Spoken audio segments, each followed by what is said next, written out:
Един мъж спасил орел, който почти се бил удавил. За негова изненада орелът му показал благодарността си, като му поднесъл неочакван подарък.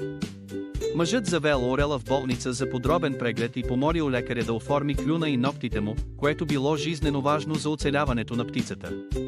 След операцията мъжът грижливо приготвил вкусно месо, за да помогне на орела да се възстанови. По време на престоя в болницата той го посещавал всеки ден, като се грижал за него. Скоро обаче орелът започнал да очаква храна, което притеснило мъжа, че това може да засегне уменията му за оцеляване в дивата природа.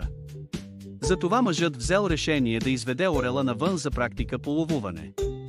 Но орелът очевидно не бил доволен, като изразил неудоволствието си с силни протести. Скоро мъжът изминал няколко километра с колата си в гората и пуснал орела на свобода. Няколко дни по-късно орелът се завърнал, носейки риба като жест на благодарност.